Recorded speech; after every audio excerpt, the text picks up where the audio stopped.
중간학은 그 반논리학 이렇게 얘기할 수가 있습니다. 반논리학, 논리학이 아니고 반논리학입니다. 반자는 반대한다 할 때 반자입니다. 그러니까 거꾸로 된 논리다라는 뜻입니다. 근데 이제 이게 중요한 이유가 여러분 요새 이제 창조 경제, 물론 이제 좀 한물간 얘기지만은 그런 얘기도 많이 나오고 뭐 창의력 개발한다는 얘기를 많이 이제 하는데 실제 이 중간학을 취득할 경우에는 약간 창의적인 사고를 하는 데 있어서는 아주 가장 강력한 그런 공부다라고 얘기할 수 있습니다.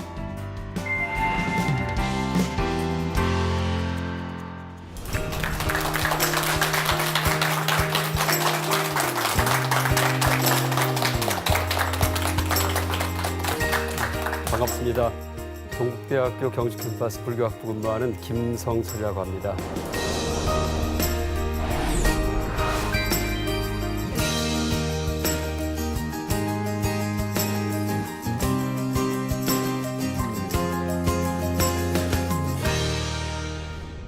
제가 상생방송 오늘 이제 두 번째 이렇게 출연하게 됐습니다.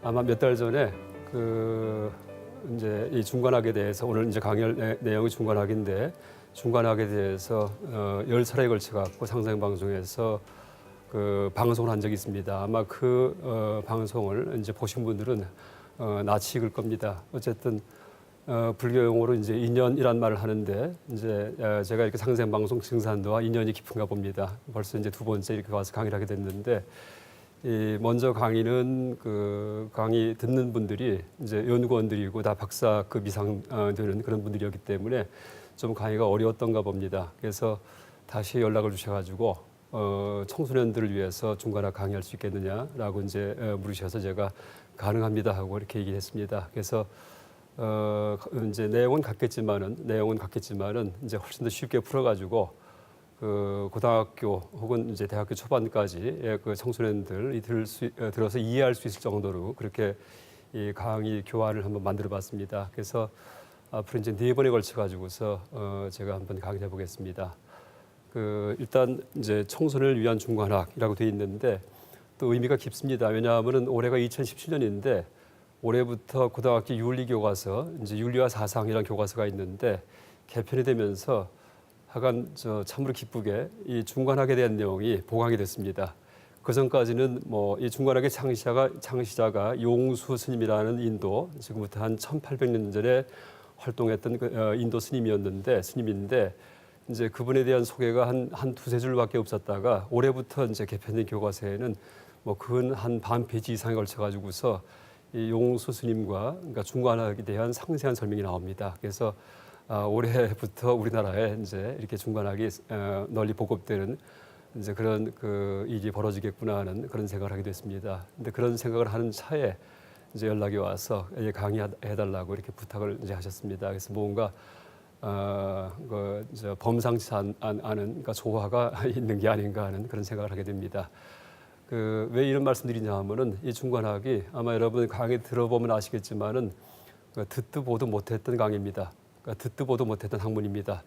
그러니까 서양에서는 뭐 우리가 이제 우리 학문이 다 서양 학문을 그냥 수용을 해서 우리가 이제 모든 교과 과정을 이제 그렇게 이루고 있는데 초등학교 때부터 나중에 대학교 때까지요.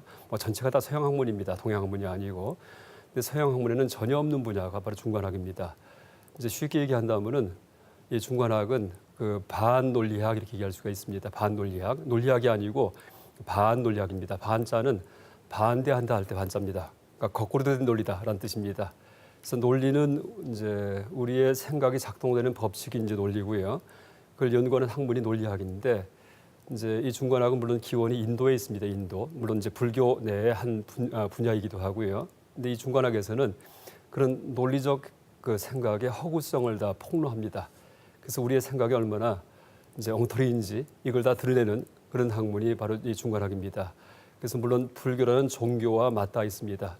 불교에서 깨달음이라고 할 때 깨닫는다는 얘기는 이제 많이 이제 아시죠? 그러니까 수행을 해서 깨닫는다고 할 때 그 깨달음의 이제 어떤 한 면이 그러니까 지적인 측면이 바로 중간학에 대한 그런 통찰을 체득하는 거 이게 바로 깨달음의 이제 한 반쪽 정도 된다 이렇게 얘기할 수 있습니다. 그래서 아마 이제 지금 대학생들 많이 계시고요 일반인도 계시지만은 그 듣도 보도 못했던 이제 그런 그 학문에 대해서 일단 제가 얘기를 드리겠습니다. 근데 이제 이게 중요한 이유가 여러분 요새 이제 창조 경제 물론 이제 좀 한물간 얘기지만은 그런 얘기도 많이 나오고 뭐 창의력 개발한다는 얘기를 많이 이제 하는데 실제 이 중관학을 취득할 경우에는 약간 창의적인 사고를 하는 데 있어서는 아주 가장 강력한 그런 그 공부다라고 얘기할 수 있습니다. 우리의 사고, 기존의 고정관념을 다 해체하기 때문에 그걸 훈련하기 때문에 이제 사고가 열립니다. 그러니까 열린 생각을 할 수 있습니다. 그래서 앞으로 4차례에 걸쳐 갖고 제가 차근차근히 뭐 길지 않은 시간이지만은 이 중관학에 대해서 이제 강의를 하겠습니다. 총 이제 4강으로 되어 있는데요. 첫 번째 강의를 제목을 사상 누각과 같은 우리의 생각이라고 잡아봤습니다.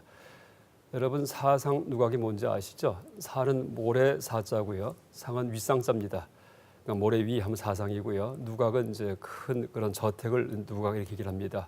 그러니까 모래 위에 집을 지었을 경우에 이제 조금만 흔들거려도 다 집이 무너집니다. 그래서 우리가 지금 그 이제 이렇게 말을 하는 것도 마찬가지고 세상을 이해하는 것도 마찬가지고 다 생각을 이용해 가지고서 말을 하고 세상을 파악을 하는데 그게 다들 누구든지 그러니까 확실한 건지 알고 이제 삽니다. 분명하게 내가 사실을 알고 있고 분명하게 생각을 하고 분명하게 무엇을 파악을 한다 이렇게 생각하는데 그게 다 사상 누각이다 근거 없다라는 것을 다 폭로합니다. 이게 이제 중관학입니다. 그래서 이제 이 본론에 들어가기 전에 한번 제가 그 예를 들어보겠습니다. 자, 첫 번째, 그러니까 시간은 존재하는가? 너무나 좀 생뚱맞은 질문 같을 겁니다. 시간 존재하죠. 틀림없이 뭐 시계도 내가 시간을 측정하는 시계도 있고요. 그 다음에 어제가 있고 오늘이 있고 내일도 있고 당연히 시간이 흘러가는데 이게 무슨 의문인가라고 아마 의아할 것 같습니다. 근데 이제 한번 따져보면 됩니다. 우리가 그러니까 시간이라고 할 때 그 시간은 과거, 현재, 미래로 구성되어 있습니다. 과거는 지나간 거고요. 현재는 지금이고 미래는 오지 않은 겁니다. 근데 보세요. 우리가 이제 과거, 현재, 미래를 생각은 할 수 있습니다. 머릿속에서. 근데 실제 있다, 존재한다라고 하려면은 그게 체험을 했었어야지 돼요. 그렇죠? 내가 짠 소금을 먹어본 적이 있다 할 경우에는 그걸 맛을 봐가지고 짠 맛이 느껴지는 그런 체험을 했었어야지만 소금을 먹었다 이런 말을 합니다. 지금 어떤 과일의 맛이 달다 할 경우에는 직접 그걸 입에 넣어서 깨물어서 씹어서 단맛이 들어야지만 그걸 체험했다 이렇게 얘기를 합니다. 그런데 이제 한번 보십시오. 그 시간이 이제 과거, 현재, 미래에 이루어져 있는데 틀림없습니다. 그런데 과거를 체험한 적이 있나요? 체험할 수가 있나요, 우리가? 과거. 어저께를 지금 만나고 있나요? 도저히 안 됩니다, 과거. 아니 10분 전을 지금 체험할 수 있나요? 체험 못 합니다. 지나갔기 때문에. 그럼 1초 전을 체험할 수 있나요? 그것도 안 됩니다. 그렇죠? 그러니까 1초 전, 10분 전, 어저께는 다 생각을 할 수 있어요. 내가 회상을 해가지고서 내가 10분 전에 어디 있었다, 무엇을 했다 이렇게 생각을 할 수 있지만 머릿속에서 체험을 할 수 없습니다. 또 이제 거꾸로 이제 반대로 우리가 내일을 체험할 수 있나요? 내일 안 되죠. 그 우스개 얘기 중에 또 이게 또 이제 우리 같은 사람이 우스개 얘기하면은 아재 개그 이렇게 얘기를 합니다. 아재 개그. 근데 이게 이제 그 우스개 얘기일지 모르겠지만은 그런 얘기가 있습니다. 그 처음 말을 배운 어린아이가 내일이라는 말을 배웠답니다. 내일, 그러니까 tomorrow. 그래서 이제 형한테 이제 물어봅니다. 형, 내일이 언제야? 하고 이제 물어보니까 그 하룻밤만 자면은 내일이야. 이렇게 답을 해줬답니다. 그랬더니 이제 어린아이가 동생이 하룻밤을 자고 일어나서 형, 오늘이 내일이야? 이렇게 물어봤답니다. 오늘, 지금이 내일이야? 물어봤답니다. 그랬더니 형이 이제 야단치면서 아니 이놈아, 하룻밤을 자면은 그 다음에 내일이라고 이렇게 얘기를 했답니다. 그랬더니 또 다음날 아침에 일어나서 그러면 오늘이 내일이네 이렇게 얘기를 했답니다. 또 야단을 치면서 그게 아니고 하룻밤 자야지 돼 얘기를 하니까 이제 동생이 울면서 그럼 도대체 언제 내일이 오냐고 이렇게 얘기를 했답니다. 여러분 절대 내일은 오지 않습니다. 내일은 체험하지 못합니다. 이 분명하죠. 하여간 중관학을 강의할 때 얘기할 때는요. 여러분 이제 항상 사유를 하고 생각해야 됩니다. 그래서 이게 맞는지 맞으면 수긍을 하고 좀 이상하면은 꼭 따지고 이제 그 의문을 제기를 해야 됩니다. 그래서 이제 내가 납득되는 것만 수용하면서 차근차근 내 생각이 점점 맑아집니다. 어쨌든 여러분 내일은 절대 만날 수 없죠. 물론 체험할 수 없죠. 근데 내일을 생각할 수는 있습니다. 내일 갖다가. 근데 내일만이 아니고 이제 보세요. 10분 뒤도 만날 수가 없습니다. 10분 뒤. 그렇죠?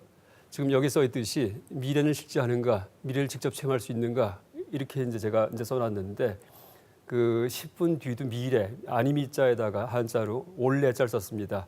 아직 오지 않은 이제 그런 그 시간대 이게 미래인데 미래는 절대 만날 수가 없죠. 그러니까 솔직히 1초 뒤도 만날 수가 없습니다. 1초 뒤도요. 그럼 이제 우리가 지금 그 만나는 게 뭘까요? 현재죠. 지금 이 순간입니다. 이 순간.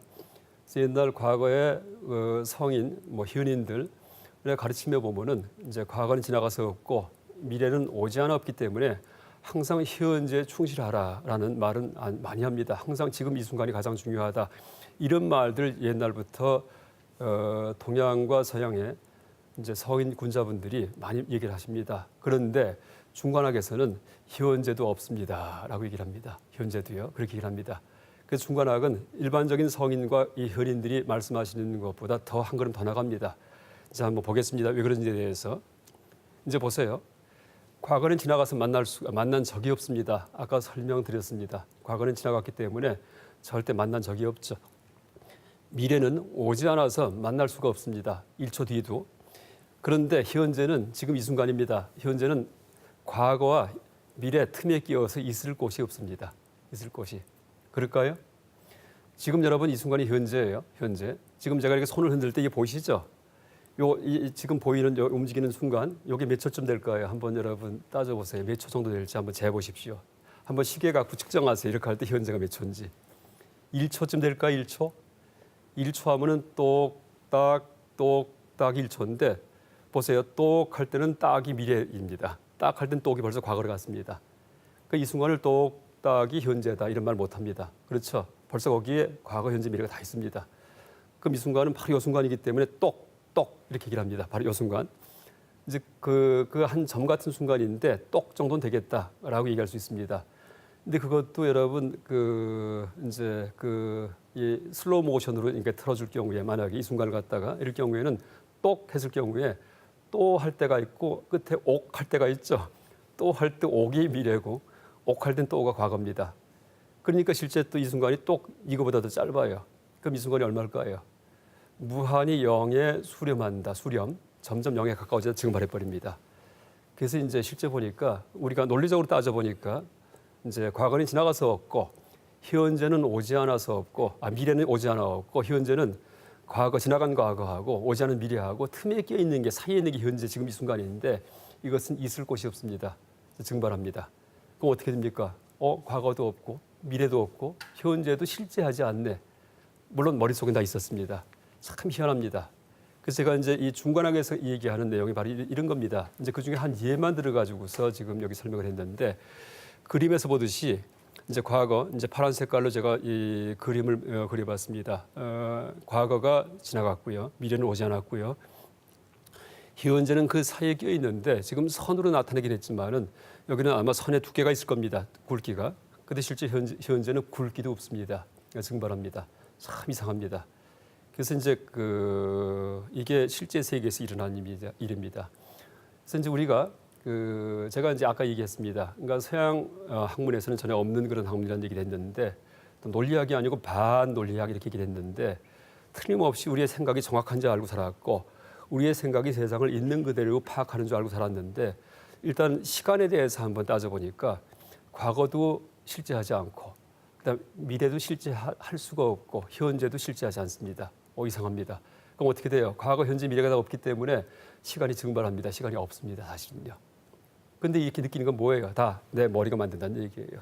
그러니까 실제 세계에는 존재하지 않고 다 머리 굴려가지고서 어저께, 내일, 오늘, 그다음에 지나간 과거, 미래, 현재 이렇게 말을 붙입니다.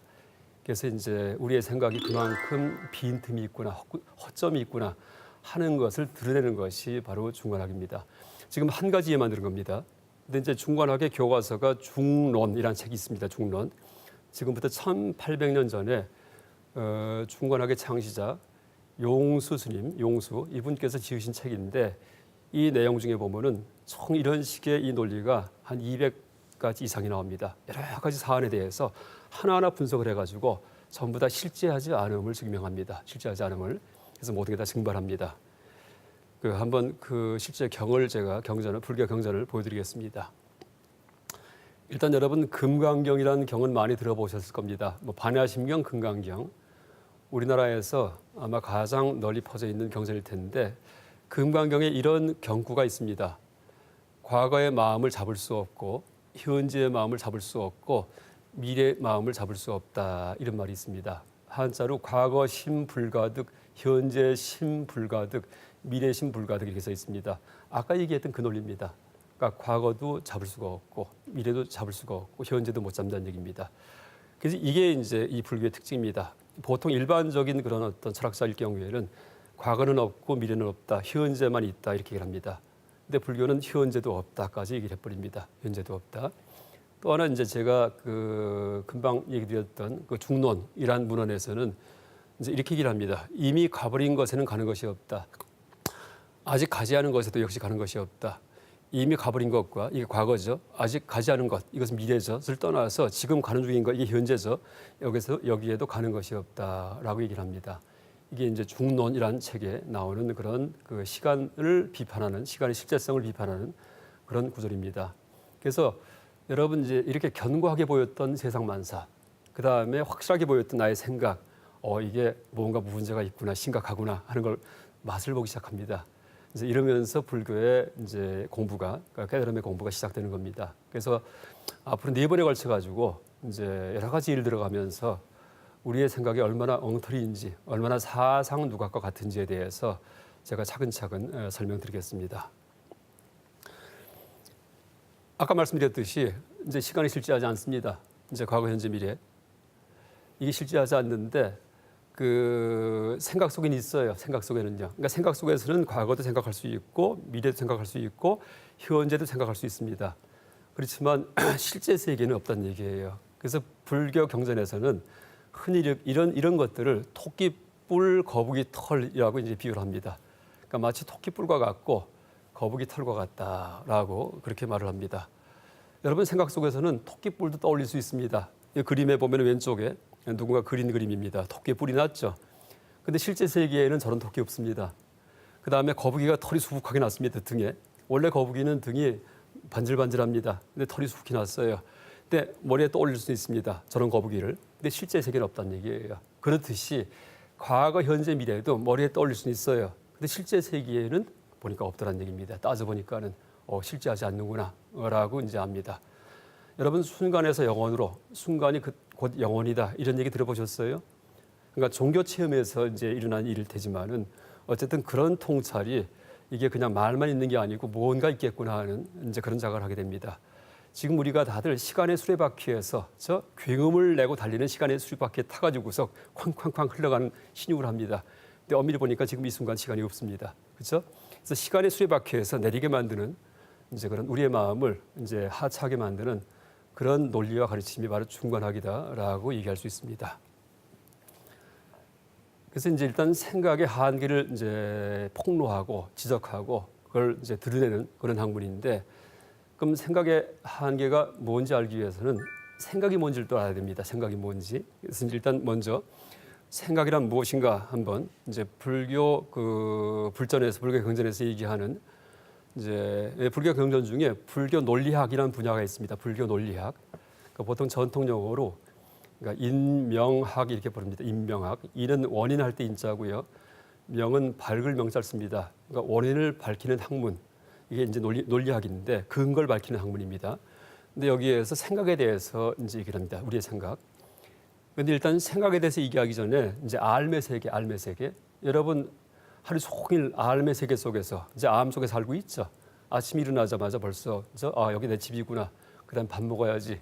그다음에 밖에 나갔다가 모든 게 다 눈에 들어옵니다. 귀에 들리고 다 알입니다. 암. 근데 심지어 꿈을 꿀 때도 무슨 꿈인지 다 알입니다. 그래서 우리의 삶은 다 알무로 이루어져 있습니다. 알무로다가. 그래서 이제 알매 세계는 도대체 어떻게 구성되어 있는지에 대해서 불교 논리학에서 이렇게 두 가지로 구분합니다. 그러니까 감각적 알미 있고 그다음에 생각을 통한 알미 있습니다. 생각을 통한 암 딱 두 가지입니다. 그래서 감각적 알을 보통 지각, 영어로 perception이라고 얘기하고요. 생각을 통한 알은 추리, 영어로 inference라고 그렇게 얘기를 합니다. 일단 중관학에서는 이 가운데 생각으로 알기, 추리, 인퍼런스 이것을 비판하는 겁니다. 그러니까 감각적 알에 대해서 이게 실제하지 않는다 하는 게 아닙니다. 감각적 알은 다 실제합니다. 뜨겁고 그렇죠? 맵고 짜고 다 실제합니다. 근데 이제 생각으로 거기에 생각을 붙였을 때 그게 문제가 된다는 것을 폭로하는 것이 중간학입니다. 그래서 이 중간학에서 비판하는 것은 감각으로 아는 것을 비판하는 게 아니고 이것이 허구다라고 얘기하는 거 아니고 생각으로 아는 것들 이것이 이제 잘못되었다라고 그렇게 비판합니다. 근데 감각의 대상, 다시 말해 지각의 대상은 특수한 것들입니다. 특수한 것들. 그다음에 생각의 대상, 다시 말해 추리의 대상은 이 보편적인 것들입니다. 그러니까 특수는 파티큘라, 이 보편은 제네럴리티 혹은 유니버설이라고 얘기를 합니다. 그래서 이제 우리가 머리 굴릴 경우에는 항상 이 보편을 사용합니다. 여러분 보편이라고 할 경우에는 이제 관념이라고 번역해도 되고요, 혹은 개념이라고 해도 되고, 플라톤이 말했던 이데아 같은 경우에도 다 이데아만 알 겁니다. 이데아의 세계, 이게 바로 보편입니다. 그래서 변치 않는 것이 보편이에요. 그러니까 예를 들면은 우리가 이제 지금 눈앞에서 소를 한 마리 봤습니다. 소. 이제 음매하고 우는데 이제 이 소가 누렁이 황소입니다. 황소. 한국의 토종의 황소인데 이거는 특수한 소입니다. 근데 보니까 옆에 또 음매하고 우는데 얼룩덜룩해요. 검정색과 하얀색이 얼룩덜룩합니다. 이건 젖소예요. 그렇지만 소인지 알아요. 처음 봤는데도 불구하고. 또 음매하고 우는데 하나는 물에서 웁니다. 이것도 보니까 소예요. 금방 압니다. 처음 봤는데도. 왜 그럴까요? 공통점이 있기 때문이에요. 공통점. 그래서 이제 여러 가지 특수한 것들의 공통점을 추출해서 아는 알음을 이제 그렇게 아는 그 대상을 보편이라고 얘기를 합니다. 혹은 공통성이라고 얘기해도 되고요. 혹은 이제 일반성이라고 얘기를 해도 됩니다. 근데 우리의 생각은 항상 그 공통성, 보편, 일반성 이걸 사용해서 사유를 합니다. 그래서 이제 플라톤이 말했던 이데아 같은 경우에도 바로 보편 혹은 이제 공통점 혹은 이제 그런 우리의 그 관념 혹은 개념과 다 같은 말입니다. 그래서 이제 플라톤 같은 경우에는 우리의 영혼은 정신은 그런 이데아를 사용해서 사유하기 때문에 죽은 다음에도 이제 사라지지 않고 이데아의 세계로 돌아간다라고 얘기합니다. 왜냐하면 특수한 이제 그런 특수일 경우에는 항상 변해요. 이제 특수한 소는 지금 눈에 있다가 없어지기도 하고 죽기도 합니다. 하지만 소 보편은 절대 사라지지 않습니다. 내 머릿속에 있기 때문에. 그러니까 우리의 영혼은 항상 영원한 보편을 사용하기 때문에 죽은 다음에 영원한 세계에 갈 것이고 몸은 특수한 거기 때문에 이제 흙으로 돌아갈 것이다라는 것이 플라톤의 아날로지 유비추리입니다. 물론 맞는 말은 아닙니다. 어쨌든 이제 근사하게 추측을 한 겁니다. 그래서 어쨌든 이 보편은 사유의 그런 그 내용이 보편이고요. 감각의 내용은 특수다라고 얘기할 수 있습니다. 지금 이 말씀드리는 이유는 이 중간학에서 비판하는 것이 바로 보편의 실제성을 비판하기 때문이에요.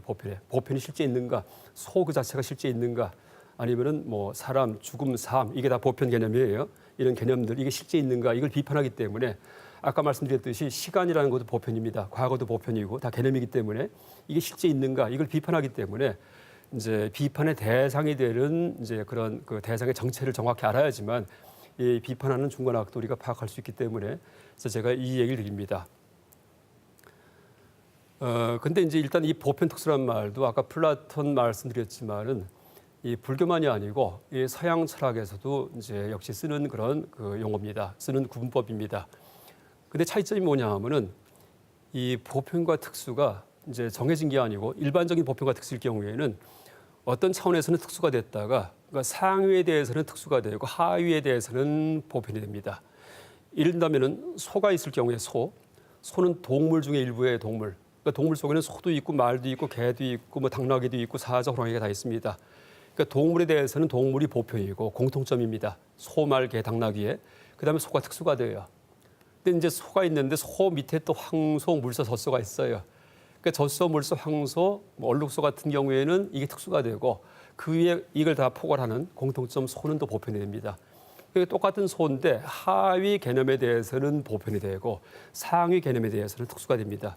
그래서 이제 이렇게 그 위계에 따라 가지고서 보편과 특수의 정체가 달라지는 것이 보통 일반적으로 얘기하는 보편 특수 개념입니다. 그런데 불교는 이것과 다릅니다. 불교는 이 아까 이 표에 얘기했던 모든 것들이 다 보편입니다. 모든 게 다 생각의 내용이에요. 생각의 대상이고. 그리고 특수는 뭐냐 하면은 그 한마디로 얘기하면은 포인트 인스탄트를 기랍니다. 포인트는 점이고요. 공간적으로 크기가 가장 작은 거 점입니다. 그다음에 인스탄트는 순간, 찰나 이렇게 일합니다. 시간적으로 가장 작은 단위 이게 특수예요. 그것만을 특수라고 얘기를 합니다. 그러니까 불교 전문 용어로 자상, 자기의 모습이다라고 얘기를 하기도 하는데, 그러니까 불교 전문 용어는 이제 이 보편은 공상이라 부르고요. 이 불교 전문 용어로 특수는 자상이라 부릅니다. 다시 말해 이제 얘기한다면은 생각의 내용은 다 공상 가지고서 생각을 합니다. 생각의 내용은 공상, 보편이죠, 개념들이죠. 그러니까 공통점의 모습이다 이런 뜻입니다.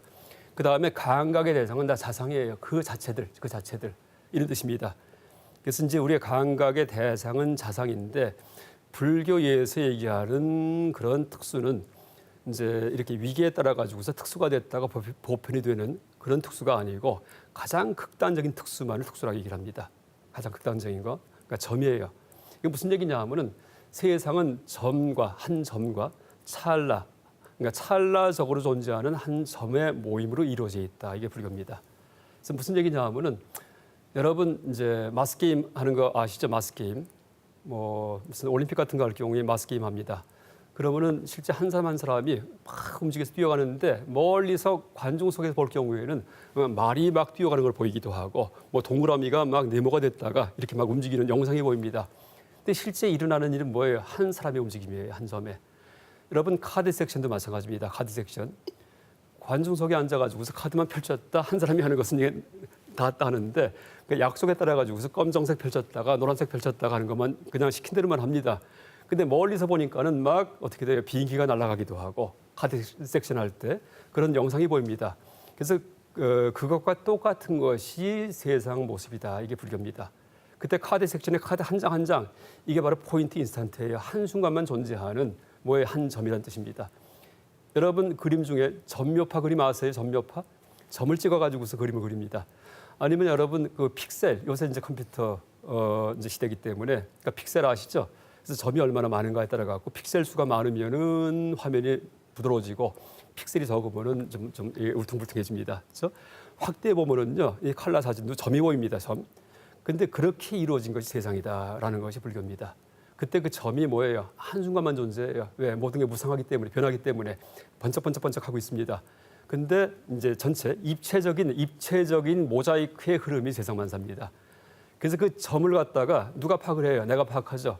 뭐가? 나의 주의력, 어텐션. 여러분 나의 주의력도 한 점입니다. 여러분 내가 강의 들을 경우에 어떻게 돼요? 등에 의자가 다 있는 느낌이든지 아니면 남이 누구 얘기할 때 들리는 소리 전혀 안 들립니다. 왜? 주의력이 이쪽에 와 있기 때문에. 그래서 주의력도 실제는 한 점인데 그 얼마나 기민하게 움직이는 점이냐 하면은 1초 동안에 75번을 갖다 치는 점입니다. 이게 불교에서 얘기하는 겁니다. 그러니까 75번이 무슨 뜻이냐 하면은 그 찰나가 가장 짧은 시간의 그 단위인데 그 1초가 똑딱 하는 1초가 그 75찰나로 구성되어 있다라고 계산이 됩니다. 불교 경에 다 써 있는 얘기입니다. 그래서 1초 동안에 똑딱 할 동안에 다다다다닥 하면서 75번을 친다는 얘기예요. 여러분 지금 눈앞에 보이는 이 모습이 면으로 보이시죠? 근데 매 순간순간을 점을 보시는 겁니다. 근데 그걸 나의 주의력이 나의 망막을 갖다가 다다닥 쳐가지고서 아, 면이구나 하고 착각하는 겁니다. 그래서 이게 불교 논리학서 얘기하는 우리의 이제 감각과 감각, 그러니까 지금 이제 시각의 예를 들었습니다. 시각의 감각과 감각 대상 특수의 관계입니다. 특수도 점이고 우리의 주의력, 다시 말해 지각도 점입니다. 그렇죠? 그게 만납니다. 그래서 실제 세상은요, 여러분 넓은 곳에 있는 줄 알지만은요, 세상 넓지 않습니다. 여러분 점 속에 삽니다. 실제 나의 마음은 점 속에 삽니다. 근데 1초 동안에 75번을 진동하는 점입니다. 75번을 갖다가 또 세상 크기가 넓은지 알죠? 넓지가 않습니다. 한 점입니다. 점. 그게 매 순간순간 달라집니다. 이게 불교에서 얘기하는 이제 그런 파티큘라 특수다라고 얘기할 수 있습니다. 아주 특수 중에 특수입니다. 그것만이 실제 하는 겁니다. 그러니까 콸콸콸 흘러가는 이제 명멸하면서 번쩍번쩍거리면서 콸콸콸 흘러가는 입체적인 점의 흐름, 이게 세상만사다라고 얘기합니다. 그러니까 나도 없고 너도 없고 세상도 없어요. 아무것도 없어요. 그냥 점의 집합만이 그냥 흘러갈 뿐입니다. 그런데 이제 이 중관학에서는 이제 그 점의 집합 이걸 비판하는 게 아니고 뭐예요?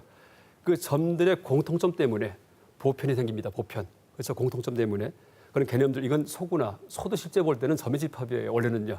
그래서 파티큘라 특수의 집합인데 이걸 이제 하나의 큰 소로다가 파악을 합니다.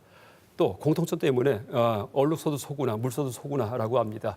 이건 다 개념 사유가 작동을 해가지고서 그런 이제 의미를 더 씌워버립니다. 그래서 중관학에서 비판하는 것은 바로 의미 더 씌우는 생각의 작용을 이제 비판합니다. 그래서 제가 지금 알매 세계 중에서 감각의 세계가 아니고 생각의 세계를 비판하는 것이 중간학이다라는 얘기를 드리기 위해서 우리 알매 세계 전체를 이제 설명드렸습니다. 그럼 도대체 이제 생각이란 어떻게 구성되어 있는가 할 경우에 이렇게 3단계에 의해서 생각이 이루어집니다. 가장 생각의 기초가 되는 것이 개념입니다. 개념. 이제 아까 이데아, 관념, 보편, 그 다음에 공통점 얘기한 게 다 개념에 해당합니다. 그래서 하나하나의 단어들입니다. 뭐 책, 사람, 나무, 인생, 삶, 죽음 이게 다 개념입니다. 하나짜리이기 때문에. 이제 그림에 보면은 그러니까 동그라미, 네모, 세모에서 점을 찍어놨죠. 따로따로 되어 있는 게 개념입니다. 그러니까 개념의 벽돌 해도 돼요. 집을 지을 때 쓰는 가장 기초 재료가 이제 바로 개념입니다. 마치 벽돌을 쌓아서 집을 짓듯이 개념이 모여가지고서 생각이 됩니다. 그래서 이제 이 개념 다음 단계는 판단이 이루어집니다. 그래서 예를 들면은 바람이 분다 이 판단이에요. 바람이란 개념하고 붐이란 개념하고 둘이 합해집니다. 그럼 바람이 분다. 그러니까 두 개의 개념이 합해져 갖고 하나의 판단이 생깁니다. 비가 내린다. 비라는 개념하고 그다음에 내린다는 개념하고 합해져 갖고 이제 두 개의 개념이 합해져서 하나의 또 판단이 이루어집니다. 그다음에 이제 세 번째는 우리가 생각을 할 때 추론, 추리가 있습니다. 이것은 판단 세 개가 모이면 추리가 돼요.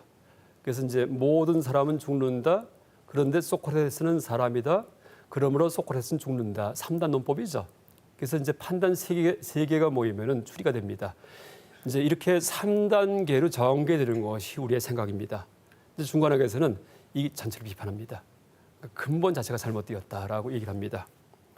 그러니까 다시 예를 든다면은 우리의 생각은 개념, 판단, 추론으로 되어 있는데 뭐 개념은 사람, 소크라테스, 죽음 그러니까 따로 이렇게 되어 있습니다.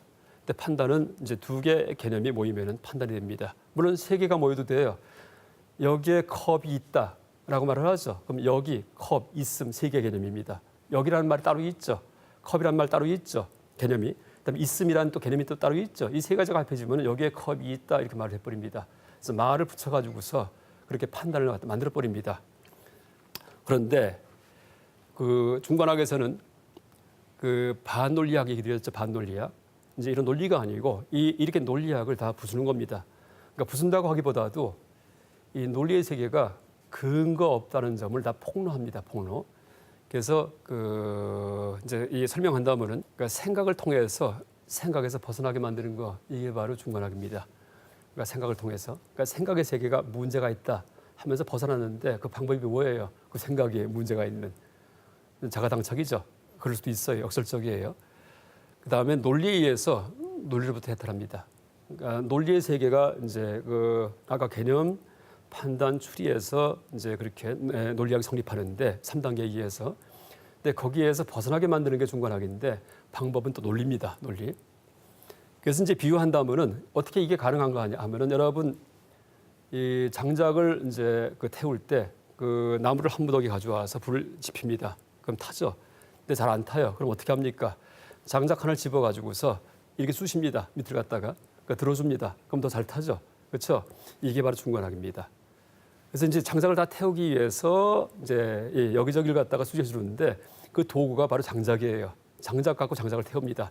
나중에 다 타면 어떻게 돼요? 이 불쏘시개도 던져버리죠. 그렇죠? 그럼 다 타버리죠. 이게 중간학입니다. 그래서 이제 또 다른 예를 든다면은 여러분 목욕할 때 비누칠하고 때를 참 밀죠. 그다음 나중에 어떻게 해요? 이 손이 바로 중간학입니다. 중간학. 그래서 이 손 가지고서 손도 몸이에요. 근데 이 손은 아직 안 씻었어요. 씻지 않은 상태에서 다 목욕합니다.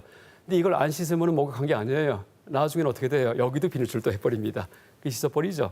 그래서 중간학은 이제 몸을 씻을 때 사용하는 몸으로서의 손과 같이, 그다음에 장작을 태울 때 쓰는 그런 불쏘시개로서의 장작과 같이 말은 말이고 논리는 논리지만은 말과 논리의 세계에서 벗어나게 한다라고 얘기할 수 있습니다. 그래서 역설적이지만은 이제 그런 역설적이면서 역할을 하는 것이 바로 중간학입니다. 그래서 이제 앞으로 얘기할 게 여러분 이제 한번 맞춰보십시오. 왼쪽을 얘기할까요? 오른쪽을 얘기할까요?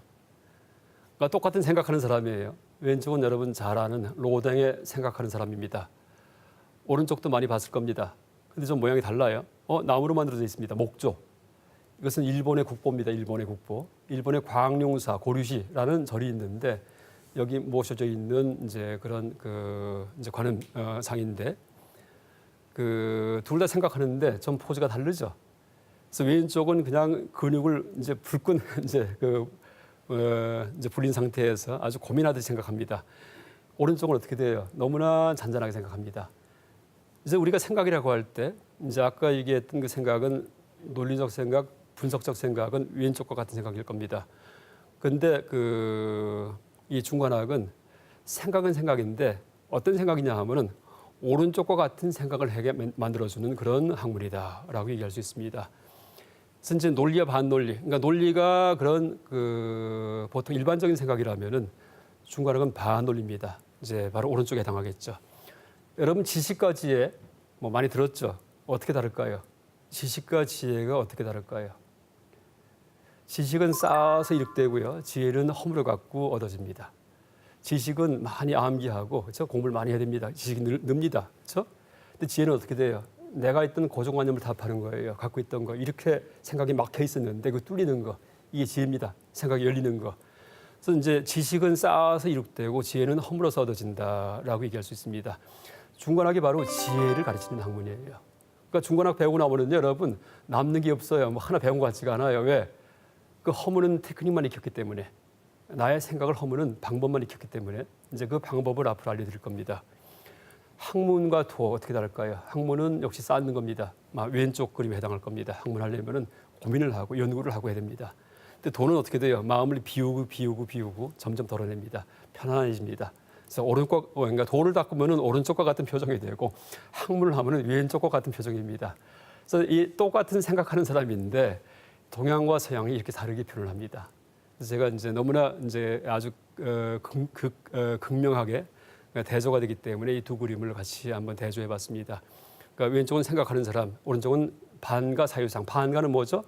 반쪽만 다리를 올리고서 반가, 결가부자, 반가부자 아세요? 가부자 들다 할 때 다리 꼬는 게 가부자예요. 근데 반만 들었습니다. 그래서 반가하고서 사유상. 한자로 사유상이죠. 뭐예요? 생각하는 모습이란 뜻입니다. 번역하면은. 그러니까 둘 다 제목이 생각하는 사람이에요. 근데 이제 이렇게 그 내용이 다릅니다. 뭐 하나 더 얘기한다면은 이 오른쪽에 대해서 일본 광유사 반가 사유상인데 여러분 칼 야스퍼스라는 철학자 혹시 아실지 모르겠습니다. 그러니까 실존주의 철학자인데 일본을 방문해서 이 목조 불상을 봤어요. 그다음 평을 한 게 있습니다. 제가 밑에 파란 글씨만 읽어보겠습니다. 모든 시간적인 것의 속박을 초월해서 이루어낸 인간 존재의 가장 맑고 원만하고 영원한 모습의 표상이다. 이렇게 얘기를 했습니다. 아주 이 모습을 보고서 너무나 놀래가지고 경탄해가지고 서양에서는 볼 수 없었던 모습이다라는 그런 평을 했다는 얘기를 합니다. 그런데 이 불상이 이제 일본은 국보가 없습니다. 국보가 있긴 있는데 1호, 2호 이렇게 정하지는 않습니다. 우리나라는 국보가 1호가 남대문이죠. 근데 일본은 이제 제일 처음에 국보 등재할 때 등재된 불상이 바로 이제 이 광룡우사 이 반가 사유상이랍니다. 근데 이 기원이 바로 이제 신라나 혹은 백제 우리나라 불상이 있습니다. 그래서 나중에 여러분 이 불상에 보면 오른쪽에 이제 이 광룡우사 불상에 보면은 나무가 좀 손상이 되어 있는데 이 목재의 재질을 갖다가 연구를 해보니까 그 세포를 분석해 보니까 적송 붉은 소나무. 일본에 없었던 소나무랍니다. 한국에만 있었고 그래서 한반도에서 만들어져 가지고 넘어간 것이다 이렇게 추정합니다. 어쨌든 우리 신라 백제 시대에 하여간 세계 최고의 문화국가였다라고 얘기할 수 있습니다. 그래서 우리는 뭐 벌써 금동까지 만들어 가지고 목조보다도 금동 보살상이 훨씬 더 문명이 발달해야지만 그렇게 주조를 할 수 있습니다. 목조는 이제 아주 단순하기 때문에 그래서 이 사유상이 이제 실제 유래가 우리에게 있고 앞으로 이제 중관학을 강의하면서 여러분이 취득할 것이 이 반가 사유상처럼 나중에 저렇게 잔잔한 미소가 나오게 만드는 이제 그런 어떤 지혜를 취득할 것을 목적으로 해서 이제 앞으로 강의 이어가겠습니다. 중관학을 이제 반논리학이라고 얘기를 했는데 자 그렇다면은 지금 이 시대에 물론 옛날에는 깨닫기 위해서 보살님처럼 그렇게 모든 걸 초월하기 위해서 이제 이렇게 중관학을 공부했는데 지금 이 시대에는 어떤 의의가 있는지에 대해서 한번 얘기해 보겠습니다. 그러니까 첫 번째가 중관학 공부의 현대적 의의인데 고정관념을 타파해요. 고정관념이 있죠 누구든지 그걸 타파합니다. 생각이 열리기에 창의적 사고를 하게 한다라고 할 수 있습니다. 내가 이제 고정관념이 있어요. 여러분 친구랑 어떤 이제 그 사안을 두고서 얘기하다가 의견이 갈리죠. 아득바득 서로 지지 않습니다. 왜 그럴까요? 각자의 고정관념이 있기 때문입니다. 고정관념이 있기 때문에. 근데 그럴 경우에는 끝까지 밤새 토론하더라도 끝나지가 않습니다. 특히 여러분 정치 문제 같은 경우에는 여러분 목격할 겁니다. 너무나 서로 고정관념이 강하기 때문에 절대 지려고 하지 않습니다. 그래서 실제 어떻게 보면은 요새 여러분 화해 소통 얘기를 많이 합니다. 우리 사회가 이제 분열과 대립이 심하다. 세대 간의 갈등이든지 정치의 이념의 갈등이든지 여러 가지 얘기를 합니다. 그런데 지금 이런 갈등의 시대에 어떻게 보면 가장 필요한 그런 교육과 학문이 중간학이 아닌가 이렇게 생각합니다. 왜냐하면 내가 갖고 있던 고정관념, 나의 선입견 이걸 다 해체해버립니다. 그래서 내가 갖고 있는 생각이 다 옳은 게 아니구나. 심지어 시간이 존재한다. 현재, 과거, 미래가 있다. 이거조차도 옳은 게 아니에요. 그러니까 보통 사회 속에서 터득된 그런 인생관, 가치관, 세계관 이런 것들은 말할 것도 없습니다. 그게 다 무너집니다. 그러면서 이제 맑아집니다. 세상이. 그러면서 남을 대할 때 이제 그걸 미워하지 않고 서로 화해할 수 있고 하는 이제 그런 그 태도로 변합니다. 그래서 어떻게 보면은 지금과 같이 갈등이 심한 시대에 가장 필요한 교육일 수 있겠다 이렇게 생각합니다. 또 하나 이제 여러분 그 창조에 대해서, 창의력에 대해서 많이 얘기를 합니다. 그건 생각이 열리기 때문에 컵할 경우에 컵으로만 쓸 경우에는 창의력이 안 생깁니다. 그렇죠? 컵하면 물만 마셔요. 근데 갑자기 어디에 그 남의 집에 갔는데 어린애를 데리고서 어린아이가 엄마 오줌 마리 이렇게 얘기를 합니다. 그때 애를 데리고서 화장실까지 갈래면을 쌉니다. 그때 상위에 있던 컵을 탁 들어가고 받을 수가 있죠. 그건 오줌 받기로 변합니다. 이게 창의적 사고입니다. 근데 고정관념 있는 사람은 먹을 거 듣는 것을 왜 그렇게 쓰냐고 야단을 치겠죠. 이건 생각이 막힌 사람이에요. 근데 컵을 또 어디에 쓸 수 있습니까? 예를 들면 한번 보니까 컵을 만두피 만드는 데 씁니다. 밀가루 반죽해가지고서 넓게 핀 다음에 컵을 뒤집어가지고 찍습니다. 그러니까 동그랗게 만두피 만드는 기계로 변합니다. 그러니까 벌써 컵의 용도가 3가지가 나옵니다. 왜냐하면 컵에 대한 고정관념이 타파됐기 때문이에요. 여러분 조건반사 아시죠? 파블로프 조건반사. 우리가 컵 할 때 물 마실 때 쓰는 거 이게 조건반사입니다. 그게 몸에 각인이 돼 있어요. 물론 뇌신경에 각인이 돼 있다 이렇게 얘기를 해둡니다. 근데 그게 탁 깨질 경우에는 어떻게 돼요? 모든 게 다 달라붙을 수 있다는 얘기입니다. 그래서 이제 그런 식의 마음 자세를, 그러니까 그런 식의 사고력을 키워주는 것이 바로 중간학입니다. 이제 그렇게 하다 보니까 모든 일에 대해서 스스로 판단하여 스스로 결정할 수 있게 된다 이렇게 얘기할 수 있습니다. 모든 일에 대해서. 그 어릴 때 어머니 아버지가 가르치고 그다음에 선생님이 가르친 게 있죠. 어떻게 하면 어떻게 된다든지 이게 다 있어요. 그게 나의 인생관이 되고 가치관이 되고 그다음에 세계관이 됩니다. 근데 보니까 사춘기쯤 되니까는 아니에요. 그게요. 그렇죠? 남의 집 그 부모도 있고 다른 선생님도 계시고 다 의견이 달라요. 그럼 내가 배운 거 나한테 습득된 게 다가 아니구나 하고 알죠. 그럼 그 사춘기 때부터 엄마가 뭐라 하면 어떻게 얘기합니까? 여러분 대답할 때 내가 다 알아서 할게. 이게 입에 배죠. 엄마 나 좀 가만 놔둬. 내가 알아서 할 거야. 이게 입에 배입니다. 뭘까요? 내가 자립하겠다는 얘기. 그다음부터는 내가 사유하겠다. 그럴 때 이제 지금까지 배웠던 고정관념을 다시 한번 재점검해야지 돼요. 물론 훌륭한 교육도 받고 좋은 가르침도 있습니다. 그런 것들은 남겨놓고 혹시 우리 집안에 어떤 이제 맹점이 있을 경우에는 그것은 내가 또 개선을 해가지고서 더 발달시킬 수도 있습니다. 왜? 생각이 열리기 때문에. 그다음에 3번째, 이제 물론 이건 옛날에 다 중간학의 효용이었습니다. 철학적, 종교적 범위에서 해방됩니다. 이 고정관념이 다 타파되기 때문에 과거, 현재, 미래도 없지만은 여러분 나중에 제가 이제 드리겠습니다. 삶과 죽음도 없습니다. 다 타파됩니다. 그렇기 때문에 이제 내가 누굴까, 왜 태어났나 이런 의미를 들지가 않습니다. 그럼 어떻게 돼요? 이게 이제 원래 중간학을 창시할 때 그 목적은 철학적, 종교적 범위에서 해방시키는 것이 목적이었습니다. 근데 이제 가장 최고의 목적이에요. 그런데 이걸 조금만 응용하더라도 우리가 실생활에서 창의적인 삶을 살게 하고 내가 사유할 수 있는 그런 사람을 만들어줍니다. 자, 이제 드디어 그럼 이 중간학을 누가 창시하셨느냐 할 때 용수 스님이라는 분이 창시하셨습니다. 용수. 오른쪽에 탱화 그림이 있죠. 지금부터 한 1800년 전에 인도 남부지방에서 출생하셨습니다.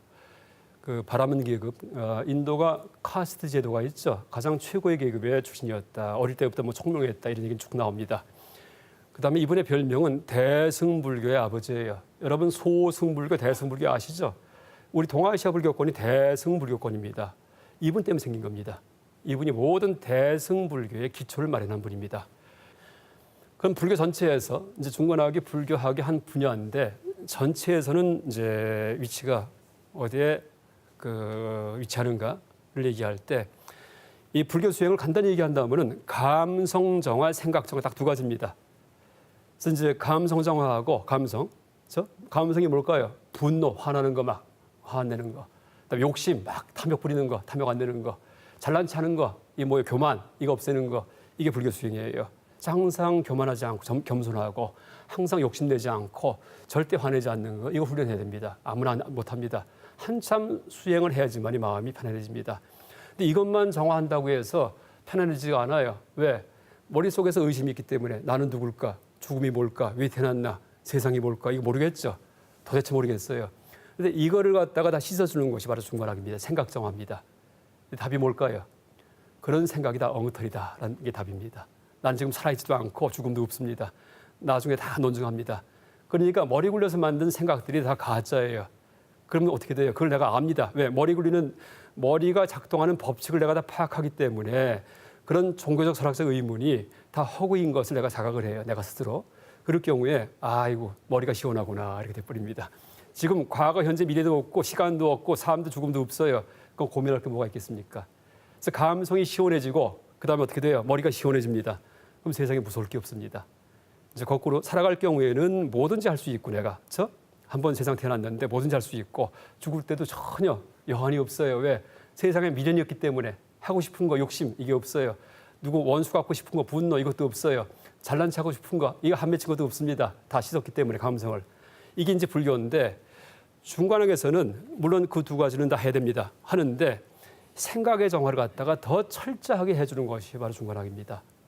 그러니까 불교 전체는 감성 정화, 생각 정화로 이루어져 있는데 그 중에서 생각을 씻어내는 거 이것을 아주 끝장을 보는 이제 그런 불교학이 바로 중관학이다라고 얘기할 수 있습니다. 이제 불교의 이제 전체 가르침을 간단히 얘기를 할 경우에는 이렇게 네 가지로 정리됩니다. 그래서 이제 고진멸도 아마 여러분 이 가르침도 처음 보는 사람 많을 겁니다. 이걸 사성제 이렇게 얘기를 합니다. 사성제. 그러니까 불교 전체를 암호처럼 만들어 놓은 거예요. 불교 전체를 갖다가. 그러니까 네 가지 성스러운 진리 사성제. 고는 모든 게 다 괴로움이다. 집은 왜 괴롭냐 하면 원인이 있기 때문에. 내가 왜 막 속에서 괴로워요? 욕심이 있기 때문입니다. 그렇죠? 욕심 때문에 갖지 못하니까는 이제 괴로워요. 그래서 이제 이게 번뇌를 갖다가 욕심, 분노가 다 번뇌입니다. 그러니까 여러분 이제 큰 집에 살고 싶어요. 큰 집에. 그래서 이제 이사 갔어요. 한참 살다 보니까 너무나 기뻐요. 근데 옆에 보니까 옆에 사람은 더 큰 집에 살아요. 내 친구는요. 그때 또 글로 이사 가고 싶습니다. 끝이 없죠. 그러니까 물론 큰 집 이사 가면 돼요. 그래서 이제 더 큰 집을 샀는데 보니까는 이제 한 10년 살다 보니까 옆에는 더 큰 저택들이 있어요. 개인주택 져가지고 한 3층을 졌는데 땅이 뭐 300평입니다. 또 거기 가고 싶어요. 끝이 없죠. 그러니까 어떤 욕망이 있고 이제 내가 큰 집이 없다는 괴로움이 있을 경우에 그걸 해결하는 방법이 열심히 일해서 돈 벌어갖고 큰 집 사면 돼요. 이게 뭐예요? 문제가 있을 때, 괴로움이 있을 때, 그렇죠? 문제가 있을 때 그걸 바깥에서 해결하는 겁니다. 근데 불교에서는 그렇게 해결 안 해요. 문제가 있을 때 안에서 해결합니다. 뭐예요? 욕심을 빼는 거예요. 욕심을 뽑아버립니다.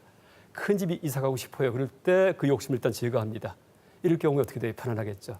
이게 불교적 해결 방식입니다. 이게 바로 사성제예요. 그때 그 욕심에 해당하는 게 집입니다. 집. 그래서 이제 뭐 화가 나요. 이럴 경우에 어떤 사람한테 참 화가 나요. 가서 분풀이하고 막 때려줘요. 그럼 속이 시원하겠죠. 이건 바깥에서 해결하는 겁니다. 근데 이 당한 사람이 가만히 있겠어요? 또 와서 원수 갚겠죠. 그럼 싸움이 끊이지가 않아요. 나중에 또 그럼 이제 얻어맞으면 다시 가서 때려줍니다. 싸움이 끊이지가 않습니다. 근본적인 해결은 싸워서 제압하는 게 아니고 내 마음속에 있는 분노를 제압하는 겁니다. 이걸 뽑을 경우에는 용서를 하게 되겠죠. 그렇죠? 화낸 사람에 대해서. 그래서 이제 그 분노, 탐욕, 잘난 체하고 싶은 마음 이런 것들을 내 마음에서 제거해가지고 해결하는 것이 불교적 방식입니다. 이게 집입니다. 그래서 이제 해결된 것을 소멸 이렇게 얘기를 하고요. 해결하는 방법을 도 닦는다, 수도 이렇게 얘기를 합니다. 이게 고진멸도예요. 그런데 중관학에서는 괴로움이 뭐냐 하면은 뭐 큰 집이 없다, 배가 고프다, 병이 들었다 이런 얘기 하는 거 아닙니다. 어떤 괴로움이냐 하면 분별, 생각의 고통이에요. 나는 누굴까? 세상이 뭘까?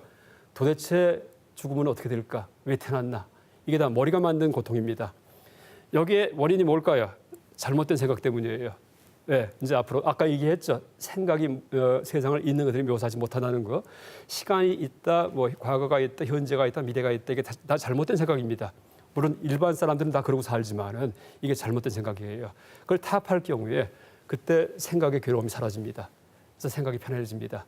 그렇게 하는 방법은 뭐예요? 논리적으로 한번 따져보는 거예요. 그러니까 경을 읽으면서 그대로 따져보는 겁니다. 그래서 불교 전체의 그런 그 핵심 4가지 교리에다가 중관학을 그러니까 대비시켜봤습니다.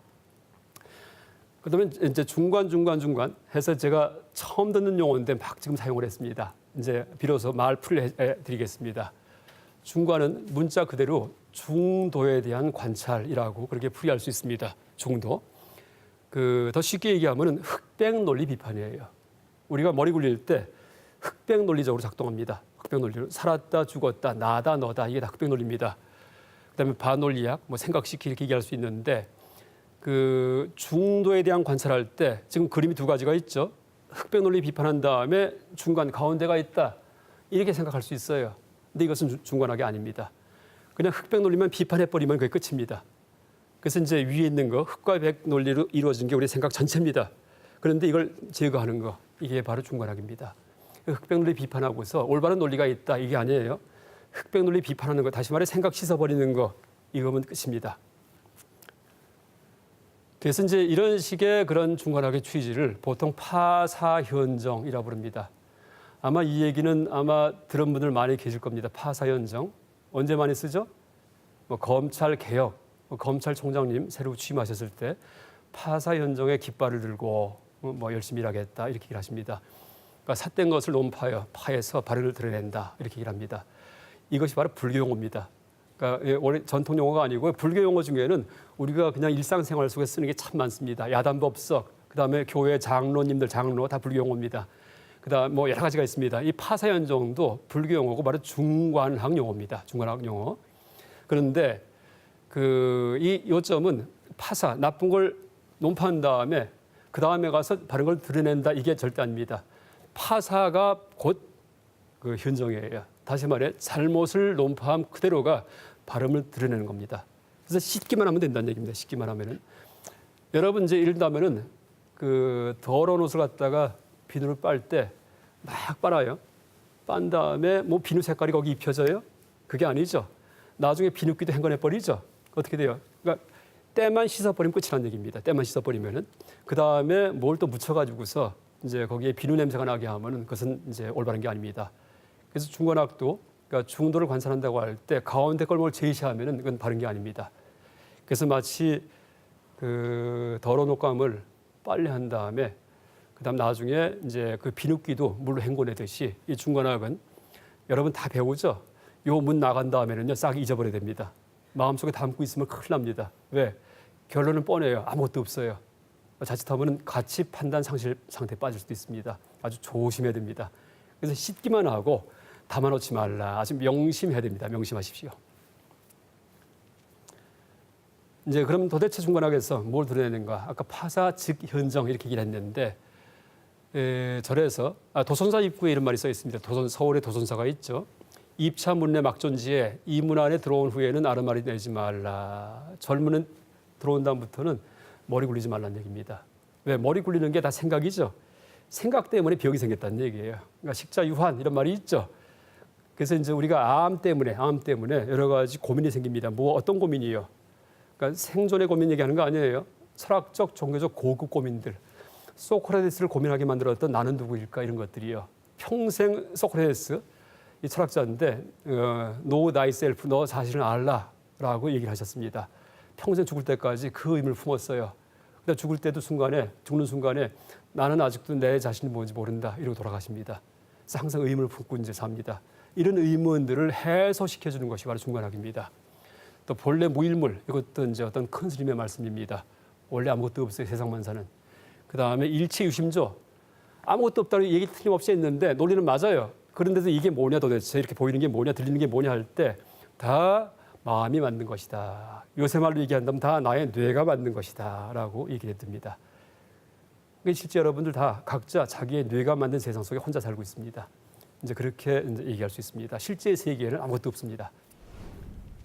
여러분, 지금까지 이 중관학의 이제 어떤 가르침 중에서 가장 핵심이 되는 것을 이제 시간에 예를 들어 가지고 과거, 현재, 미래가 실제 하지 않는다라는 점을 이제 한번 얘기를 해봤고요. 그래서 참 이상하구나 하는 이제 그런 느낌 들었을 겁니다. 과거, 현재, 미래가 있다고 생각하고 살았는데 따져 보니까 없어요. 그런 맛을 한번 봤고요.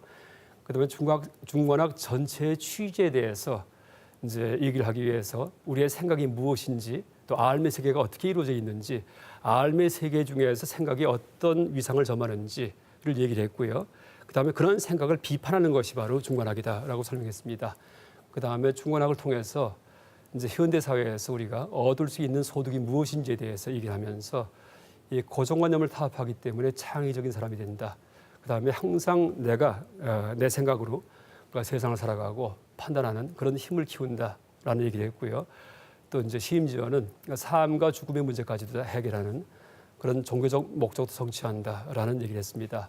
그래서 이제 지금 오늘 시간에는 이렇게 중관학 전체에 대해서 한번 개관을 해봤고요. 다음 시간부터 차근차근 이제 중관학에 대해서 한번 훈련을 해보겠습니다. 오늘 강의 이상 마치겠습니다. 감사합니다.